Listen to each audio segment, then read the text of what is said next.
One of the cases in his book that always sticks out in my mind is the case of a curse that he describes that happened to a young boy. So what happened, this man fell in love with a woman and they decided to get married. And guess what? The man's mother did not approve.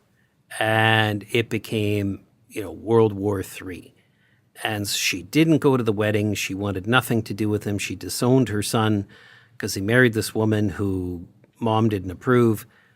Well, 3 years or so after the wedding, they wanted to reach out to his mom. They by that time, they had a young boy, and they sent her, I believe it was a photograph. It's been 20 years since I read this, but it may have been live. But the point is, she saw this image, whether in person or in a photograph, of her grandson.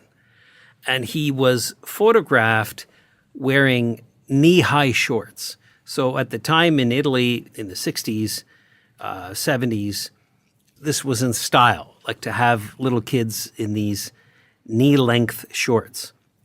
And it showed off the bottom half of the legs of the kid. And she uttered a curse, like, I forgot what the exact wording was, but may those legs be struck down and accursed. Well, gosh, that's exactly what happened. They turned black and hideous and purple, and for the rest of his life, they remained like that. So the words of grandmother effected this curse.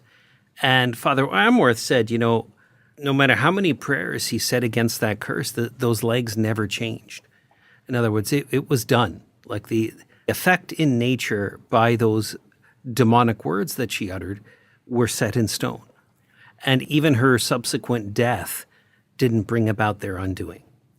And the way he told it was just so dramatic visually. It's hard to forget something like that. And it just became so easy to picture that happening in your mind. It was just visually so rich the way he presented it. This book was published in 1999. I only entered seminary in 2003. So I was a layperson, but it left its mark in me. And I knew the power that words have. Even though this grandmother was not involved in a cult, was not an overt worshiper of Satan, she probably considered herself a Christian. Nevertheless, the vitriolic words, the venomous rage with which she expressed a curse took its effect.